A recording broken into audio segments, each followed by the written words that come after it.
Okay, this morning we're looking at the metal cold cutting saw, or what we refer to as the Hammerly saw, which is just the name of the company that made the saw. The prime function of this particular machine is to cut metal sections to length, and it has a number of different features.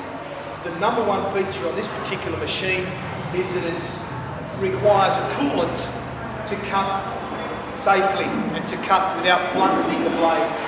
Now, the main parts of this machine consists of machine vise, which is attached to the base of the saw so that we can hold our job in place. We have this extra little torque setting, or this torque arm, to just lock the machine vise just that much further so that we don't get any movement whatsoever with our material being cut. We have this adjustment knob under here at the bottom, which is used to release and allows us to change the angle of the saw. When we change the angle of the saw, on the bottom of the radius on the base plate here we have a central or default setting, and we can see as we move the saw around the various angles, we can line them up with some common angles like 15, 30, 45 degrees and so on. When we find the desired angle, we can then lock the knob down the bottom here, the locking knob, so we can cut in that fixed position that we've set. Just put it back to 90 degrees. For the purpose of my demonstration today, I'm only doing 90 degrees. Just check those two little markers there, give me the 90 degree setting are correct, and remembering to lock the lock knob on the bottom.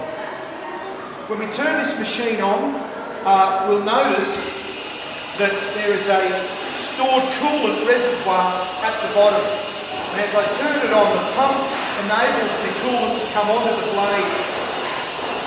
As we can see, any time you use this machine, you must wait for the blade to be present on, for the coolant to be present on the blade. Otherwise you will run the risk of blunting the blade through heat and friction. Now, looking at cutting is quite simple. We can see here that we've got a handle at the top where we cut the saw down through the base of the machine. We cut through there where the job is held in the machine vise. So I've got a piece of RHS today just to highlight how to cut. So we put the RHS into the machine vise, making sure that there's no lumps or offcuts of swarf in that area. Now, I'd have a mark on this machine, on this material where I want to cut, so I would line the mark up with the blade and adjust the length to be cut.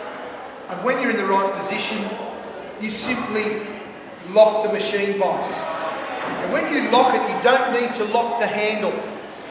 You just close the handle till it's tight, and we use this further adjustment to tighten that. Just puts another half a turn of pressure onto that particular section, so when it's being cut, it does not move. Now we're ready to cut. Turn that on at the button. We wait for the coolant to come through onto the blade. Now we're ready to cut. So we bring the handle down, which brings the blade down very slowly and deliberately slowly, to just introduce it onto the top of the material to be cut.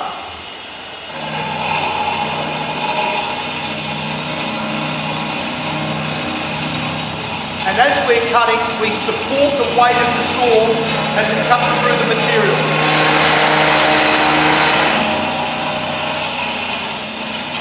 When you're nearly through the other side, you support the weight of the saw with a little bit of pressure so it just breaks through without any force whatsoever. Turn the machine off, and we can see that we've cut our material to length. We undo the little torque handle, undo the machine vise, and we can see that we've got a beautifully cut at 90 degrees piece of RHS. Now there is lots of burrs and sharpness that's apparent there that will need to be cleaned up. So RHS is cut very easily. Another section that we can cut is flat bar. Now, it's a little bit of a difference in the way in which it's set up compared to RHS. With flat bar, we should always cut it in the flat position, not in the vertical position. You have a far greater control and you have more teeth enacting in through the surface as it's cutting in the flat position than you would if it's in the vertical position. So we turn the material in the flat position, we wind up the machine vise, lock the material by hand, tighten it slightly further, and we turn on the machine and do exactly the same. Turn it on, wait for the coolant, and slowly introduce the blade to the material.